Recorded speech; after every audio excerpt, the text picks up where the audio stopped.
Bismillah, wassalamu ala rasulillah wa ala alihi wa sahbihi wa man nasarahu wa wala. Ya Rabbi lakal hamdu hatta tarda wa lakal hamdu idza radita wa lakal hamdu ba'da ridha. Ya Rabbi lakal hamdu kama yanbaghi li jalali wajhika wa azimi sultanik. Allahumma salli ala Sayyidina Muhammadin wa ala alihi wa sahbihi wa barik wa sallim. Alhamdulillah, segala puji kepada Allah Subhanahu wa taala yang telah menciptakan syurga. Dan Allah juga yang telah menjadikan Nabi Muhammad SAW insan pertama yang akan mengetuk pintu syurga. Selawat dan salam ke atas junjungan Nabi SAW, insan yang paling mulia yang menyeru ke arah syurga dan juga menjadi petunjuk dan pembimbing kepada kita untuk sampai ke jalan yang diredai Allah Subhanahu Wa Taala. Dan seperti mana yang kita ketahui, syurga, kalau kita tengok definisinya, dia adalah satu negeri, satu rumah, satu istana, satu tempat yang abadi, yang Allah ciptakan sebagai ganjaran yang dijanjikan kepada hamba-hambanya yang melakukan amal soleh, yang patuh, yang ikut pada perintah Allah Subhanahu Wa Taala. Allah sediakan dalam syurga hidangan-hidangan yang enak, dan Allah Subhanahu Wa Taala mengutuskan Nabi kita Muhammad sallallahu alaihi wasallam untuk menyeru ke arah syurga tadi, membawa kita, membimbing kita, menjadi petunjuk jalan kepada kita untuk sampai kepada syurga. Jadi barang siapa yang menyurut seruan Nabi, menyahut dakwah Nabi sallallahu alaihi wasallam, maka dia akan dapat masuk ke dalam syurga dan dapat menikmati hidangan yang Allah sediakan dalam syurga. Itulah orang-orang yang berbahagia. Begitu juga sebaliknya, siapa yang tidak menyahut seruan Nabi SAW, dia tidak akan masuk ke dalam syurga dan tidak dapat makan hidangan yang Allah sediakan dalam syurga. Begitulah golongan yang dikatakan sebagai golongan al-mahrumin as-sufaha, golongan yang diharamkan menikmati syurga, seperti mana sabda Nabi SAW. Kita semua tahu, hadis ini biasa kita dengar. Nabi kata, kullu ummati yadkhulunal jannah. Semua umatku akan masuk ke dalam surga. Illa man aba, kecuali orang-orang yang enggan. Qalu wa man ya'ba ya Rasulullah. Lalu para sahabat pun bertanya, siapakah orang yang tak mau masuk surga wahai Rasulullah? Adakah? Nabi jawab, qala man ata'ani dakhala al-jannah wa man ata'ani faqad aba. Siapa yang taat kepada perintah aku, dia akan masuk syurga. Siapa yang enggan, maknanya siapa yang menderhaka akan segala perintah ataupun apa yang diajarkan oleh Nabi, faqad aba, maka sesungguhnya dialah orang yang enggan masuk ke dalam syurga. Jadi ibu ayah yang saya kasih sekalian, jadi ini dia mukadimah tentang tajuk saya pada malam ini, iaitu bayangan syurga. Sebenarnya di depan saya ada sebuah kitab yang saya pernah baca satu ketika dulu masa saya belajar di Mesir. Kami buat dipanggil daurah bengkel untuk baca kitab ni. Jadi saya antara orang yang baca kitab ni, jadi teringat ada satu kitab yang saya belum baca, belum kongsikan lagi dengan SP itu. Jadi pada malam ini saya nak petik sikit lah. Kitab ni taklah tebal tapi banyak isi kandungannya. Mungkin boleh dilakukan beberapa kali pertemuan selepas ini, insya-Allah. Baik, tajuk pertama dalam tajuk bayangan syurga ni iaitu rindu, aswaqul jannah. Rindukan kepada syurga. Sebenarnya kalau kita soroti kembali sejarah Nabi Adam AS, Nabi Adam berasal daripada syurga. Syurga apa? Syurga ada banyak jenis kan? Jadi syurga yang dinyatakan di sini ialah Jannatul Ma'wa. Dinamakan Jannatul Ma'wa. Dalam Quran ada Jannatul Ma'wa allati u'iddat lil muttaqin. Jannatul Ma'wa yang disediakan oleh Allah Subhanahu Wa Taala bagi orang-orang yang bertakwa. Jadi dalam sepotong hadis diriwayatkan daripada Abu Hurairah, qala Rasulullah sallallahu alaihi wasallam, yajma'ullahu an-nas fayaqumul mu'minuna haitsu tazlaf lahumul jannah fayatuna Adam fayaqulu ya abana istaftah lana al-jannah fayaqul wa hal ukhrijukum minal jannah illa khati'ati abikum. Jadi potong hadis ni mengingatkan kita tentang nostalgia, ya, tentang nostalgia yang Nabi Adam dulu berasalnya daripada syurga. Ya, tapi hadis ni untuk menjadi renungan kepada kita. Nabi menyebutkan dalam hadis ni, Allah mengumpulkan manusia. Dah, Allah mengumpulkan manusia, kemudian manusia pun di kalangan orang-orang beriman bangun beramai-ramai, saling berhimpit-himpit, ya. Untuk apa? Untuk mereka itu masuk ke dalam syurga. Sebab mereka orang-orang yang beriman. Orang beriman ni Allah dah janjikan masuk ke dalam syurga. Fayatuna Adam. Lalu orang-orang yang beriman yang ramai-ramai tadi yang nak masuk ke syurga tu, mereka pun bertemu, bertemu dengan Nabi Adam. Lalu mereka berkata, Ya abana, wahai bapa kami. Isyarat di situ ialah Nabi Adam. Istaftah lanal jannah. Bukakanlah bagi kami pintu syurga ni. Kemudian Nabi Adam pun menyebut, Wahal ukhrijukum minal jannah illa khati'ati abikum. Adakah kamu ini akan dikeluarkan daripada syurga? Adakah kamu ini telah dikeluarkan daripada syurga kerana kesalahan bapa kamu? Maksudnya bapa kamu di situ ialah kesalahan Nabi Adam dulu yang dikeluarkan daripada syurga. Apa yang kita nak faham di sini ialah Nabi Adam apabila dia melakukan kesalahan, dia memakan ataupun melanggar perintah Tuhan yang melarang mendekati pohon, ya. Allah larang Nabi Adam dan Hawa mendekati pohon itu, apatah lagi memakan buah itu. Kan? Jadi bila Nabi Adam mendekati pohon itu, Nabi Adam dan Hawa pun mendekati pohon itu dan ditipu daya, ya, ditipu oleh iblis, lalu makan buah itu, maka mereka pun telah melanggar perintah Tuhan, dibuang ke dunia, kan, disampak ke dunia. Itu kisah yang kita tahu.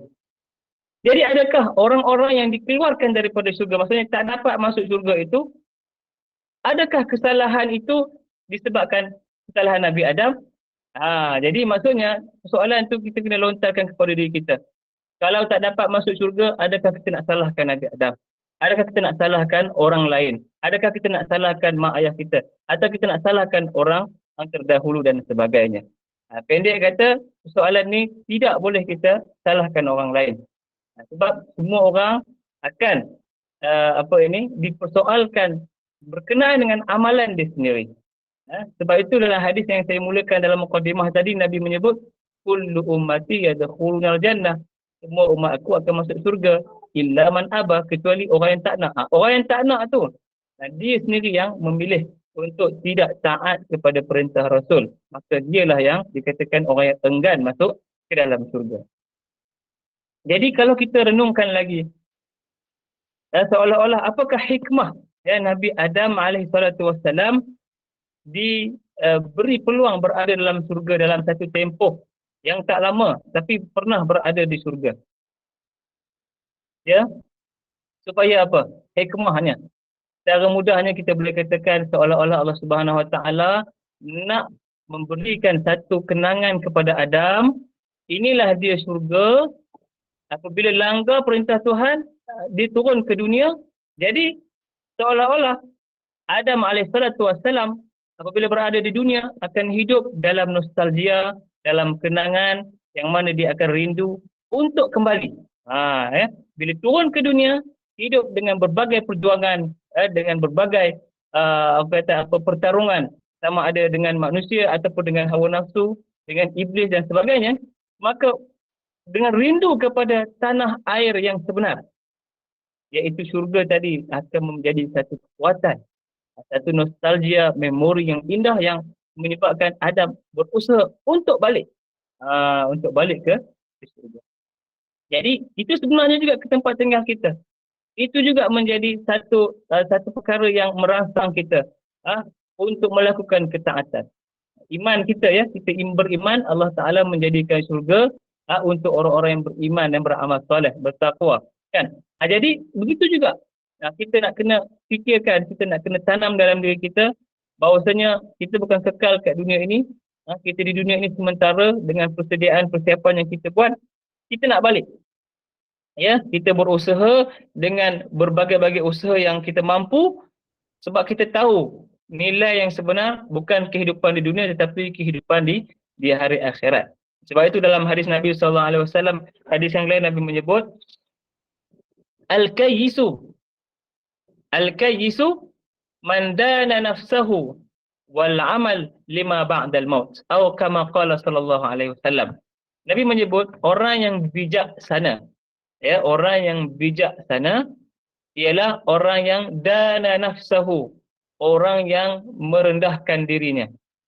Al-kayyis, ya, orang yang bijaksana. Kita lihat perkataan bijaksana pun sudah menunjukkan kepada syurga. Bijaksana, sana itu merujuk kepada hari akhirat, ya, kehidupan akhirat ataupun kehidupan syurga. Itu bijak. Bukan bijak sini. Bijak sini maknanya kita merujuk kepada dunia. Pendek, dekat, singkat, sekejap, sementara. Itu bijak sini. Tapi kalau bijak sana, satu perjalanan yang jauh. Satu perjalanan yang perlu ditempuh dengan perjuangan demi perjuangan. Mula-mula sekali perjuangan kita dengan hawa nafsu kita, atau dengan pemikiran kita, dengan apa saja doktrin yang ada dalam diri kita. Jadi itu perjuangan nombor satu. Jadi al-kayyis tu kata Nabi, mandana nafsahu, orang yang bijaksana. Ya, bijaksana adalah orang yang merendahkan dirinya. Wal amal lima ba'dal maut, dan orang yang bijaksana juga adalah orang yang beramal untuk satu bekalan, sesuatu bekalan selepas hidup, selepas mati, ba'dal maut, maknanya lepas mati. Jadi kebijaksanaan tu, bijaksana tu memang perlu untuk kita menampakkan keadaan tentang kehidupan kita yang sebenar. Bukan di dunia ini, tetapi kehidupan di hari akhirat kelak. Lalu Nabi Adam AS pun berusaha dengan segala-gala yang dia mampu untuk kembali ke tanah air yang sebenar, iaitu syurga tadi.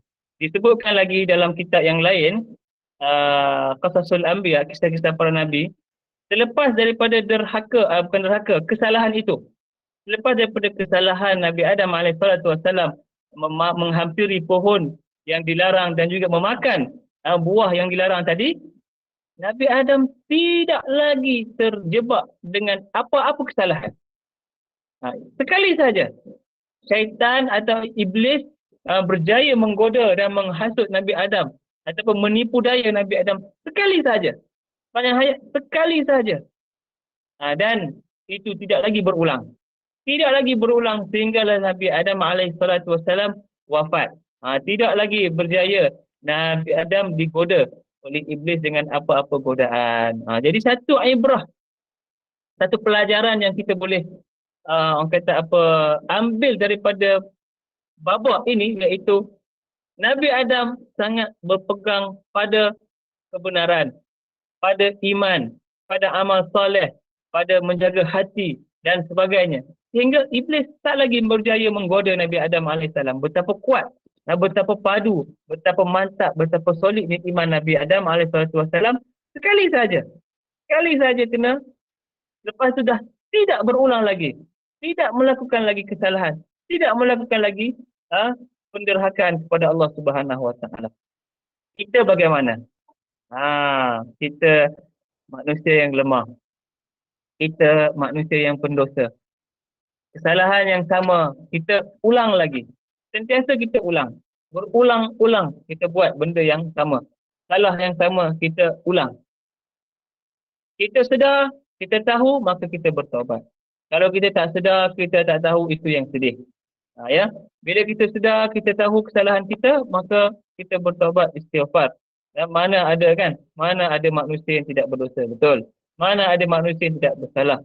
Jadi sebab itulah antara rahmat Allah, kasih sayang Allah kepada kita, apabila Allah Ta'ala sentiasa membuka pintu taubat yang seluas-luasnya, tak pernah tutup. Ya, tak pernah tutup. Ya, melainkan dah mati.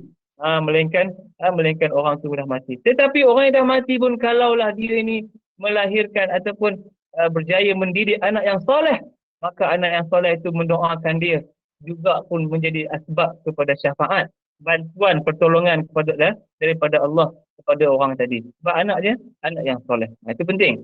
Jadi Nabi Adam tidak pernah lagi digoda oleh, tidak berjaya lagi untuk menjebak iblis dalam apa-apa kesalahan.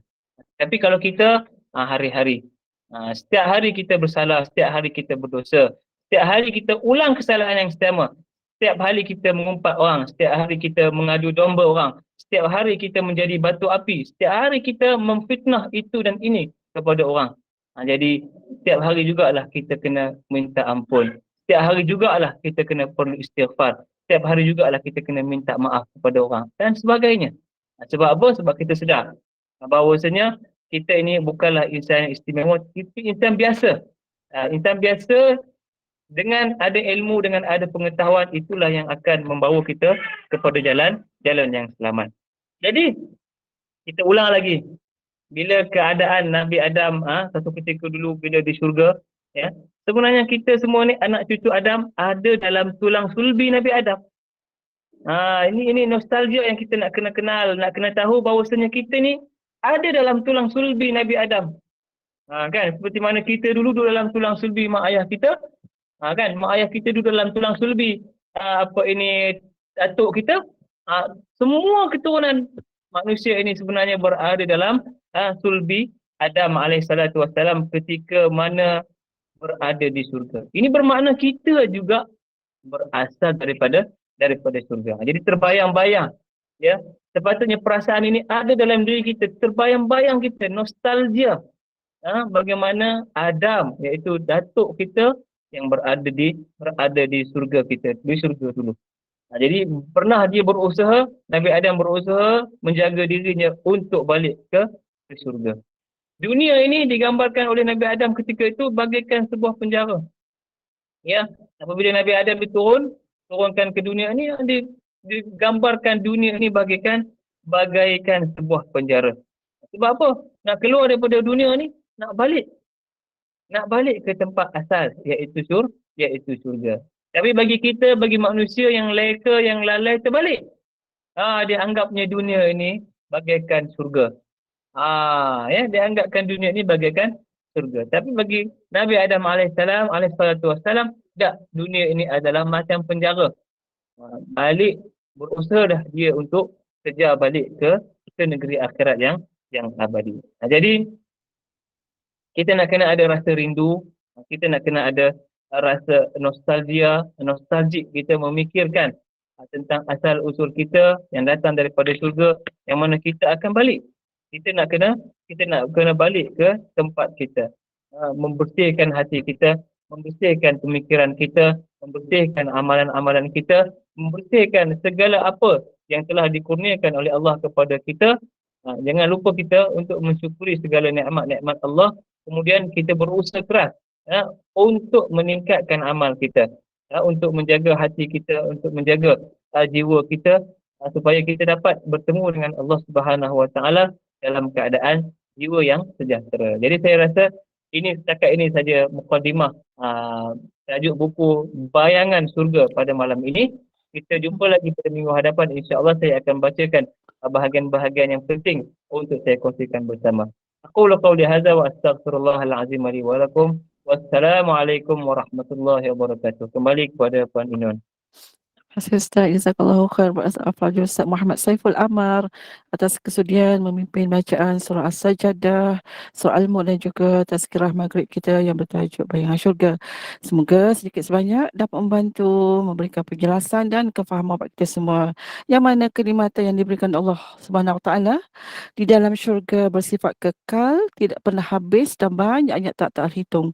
Dan juga terima kasih kepada para jemaah yang sudi duduk dalam majlis ilmu ini hingga ke akhirnya. Dan ucapan terima kasih juga kepada yang sudi teruskan ke program yang seterusnya sepatutnya, iaitu bicara kitab Al-Azkar terpaksa ditangguhkan sehingga dimaklumkan ke siaran yang akan datang. Dan Ustaz, kita tutup dulu, tangguhkan dulu program kita ini dengan kafaratul majlis dan surah Al-Asr. Silakan Ustaz. A'udzubillahi minasyaitonirrajim. Bismillahirrahmanirrahim. Subhanakallahumma bihamdika asyhadu an la ilaha illa anta astaghfiruka wa atubu ilaik. Bismillahirrahmanirrahim. Wal 'asri innal insana lafi khusr. illal ladzina amanu wa 'amilus solihati wa tawasaw bil haqqi wa tawasaw bis sabr. Amin ya rabbal alamin. Terima kasih Ustaz. Terima kasih Assalamualaikum. Ustaz. Terima kasih Assalamualaikum. Ustaz. Terima kasih Aini. Thank you, Ustaz. Assalamualaikum warahmatullahi Thank you, Admin. Jazakallah. wabarakatuh. Terima kasih.